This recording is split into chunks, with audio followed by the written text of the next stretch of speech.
ఇవాళ అమరావతి రాజధాని 12 సంవత్సరాలుగా ఎవరిని అడిగినా కూడా మీ యొక్క రాజధాని ఏంటంటే ప్రపంచ పటంలో ఇంకా మాకు రాజధాని లేదని చెప్పే సందర్భంగా ప్రజలతో చెప్పడం జరిగింది. అలాంటి దానికి ఇవాళ మనకు తెరబడిపోయింది. మన యొక్క సృష్టికి సూర్యుడు ఒక్కడే, చంద్రుడు ఒక్కడే, అలాగే ఆంధ్రప్రదేశ్కి ఏకైక రాజధాని అమరావతి ఒక్కడే అని చెప్పి ఈ సందర్భంగా మీకు తెలియజేస్తున్నాను. ఇది ఒక రైతుల విజయము, ప్రజల విజయము. తర్వాత కూటమి ప్రభుత్వంలో పాల్గొన్నటువంటి మన మోడీ గారు అయితేనేమి, తర్వాత జనసేన నాయకులు పవన్ కళ్యాణ్ గారు అయితేనేమి, మన ముఖ్యమంత్రి నారా చంద్రబాబు గారు అనేక రకాలుగా ప్రయత్నాలు చేసి వాళ్ళు చేసిన కృషి చాలా విలువైనది.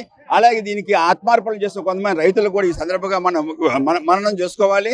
వాళ్ళకు కూడా మనం నివాళులు అర్పించేసి వాళ్ళకి ఈ యొక్క అమరావతిని ఏకైక రాజధానికి వాళ్ళ పార్లమెంట్ చట్టబద్ధత కల్పించినందుకు దీన్ని వాళ్ళకి మేము అంకితం చేస్తున్నామని చెప్పేసి అని కూడా ప్రత్యేకంగా తెలియజేస్తున్నాం. జగన్మోహన్ రెడ్డి మావిగానని చెప్పి ఒక పేరు పెట్టారు, ఎలా స్పందిస్తారు?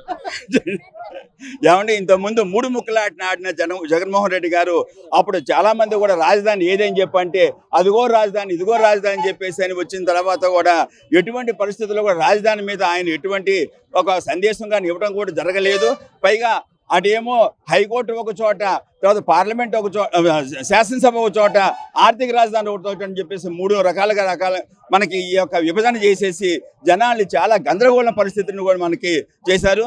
నిజంగా జగన్మోహన్ రెడ్డి గారు ఆ పరిస్థితులు చేయడం వల్ల చాలా మంది ప్రజలు కూడా ఒక రకంగా విసుగుపోయి దాన్ని కూడా చాలా మంది వ్యతిరేకించేసి మొన్న 11 సీట్లతో ఆయనకి సరిపెట్టడం జరిగింది. ఈ యొక్క నేపథ్యంలో కూటమి ఘన విజయానికి అదే మూల కారణం. జగన్మోహన్ రెడ్డి గారు ఏదైతే 3 రాజధానుల మాట తెర మీద తీసుకొచ్చారో అప్పటి నుంచి కూడా వ్యతిరేకత అనేది వైఎస్ఆర్సీపీకి స్టార్ట్ అయిందని చెప్పేసి అని ఒక భావంతో ప్రజలందరూ ఉన్నారు.